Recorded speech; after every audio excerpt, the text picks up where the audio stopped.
呢一隻咧係香港 DNA 嘅 Carrera A Carrera 喺歐洲係享負盛名，但係喺亞洲咧就唔係咁流行。一講到呢一隻手咧，大家都應該有見過，就喺80、90年代嘅時候咧，曾經好流行。佢嘅出處咧就係呢一間西班牙嘅 Carrera A Carrera 嘅設計，價值唔止係一件歐洲做嘅珠寶咁簡單，而係當一件藝術品咁樣嚟到衡量。所以呢一隻戒指咧就已經要港紙大嘅幾萬蚊先至買得走。佢哋最出名就係將雕塑變成珠寶，咁你可以戴喺身上邊。佢哋做馬都係做得好巧奪天工，但係當然啦，呢啲錶係冇咩流行過。日本係比較流行啲嘅，靚係咪好有藝術感 ？However 呢隻嘢咧要16個幾 gram， 咁已經咧打爆咗個裝啦。咁我買咗隻鈪，咁呢個就睇緣分啦。但係都可以欣賞下，你睇下幾立體，睇下個皇冠，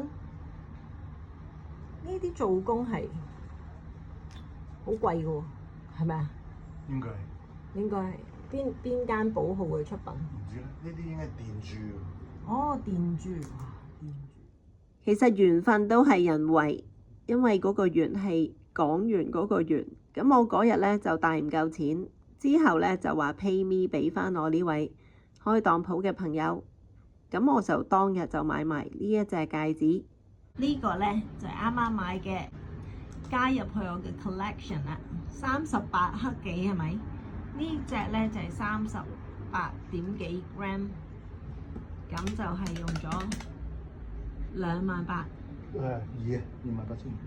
28200。咁呢啲開口始終係實際啲，咁唔使刮到隻手紅晒。有時你真係要過境返大陸嘅時候咧，咁你咪要逐隻鈪除返晒咯。但係呢一隻咧就好輕鬆啦。咁當然啦，係有變形呢一個風險啦。碌嚟碌去咧，其實都唔覺嘅。佢有啊。呢一隻咧，我就想介紹嗰位妹妹仔好中意買金嗰位咧，就買埋呢一隻就3萬幾蚊。戴黃金對人嘅氣場有冇影響呢？我自己覺得應該係有。早幾日我去深圳嘅時候，我就係除咗3隻鈪，就剩翻一隻除唔到最細隻嗰隻。返到香港都只係戴住一隻金鈪，真係有少少覺得周身唔聚財，就戴翻呢3隻。所以而家呢，總共係有4隻。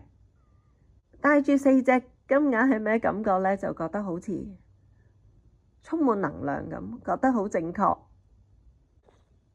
我相信都係幾正確，因為喺琴晚應該係咪有做過好接近2990蚊，而家就回返啲係2986蚊美金1盎司。希望你鍾意呢個 video，請你 like 呢個 video 同 subscribe 我 channel，多謝。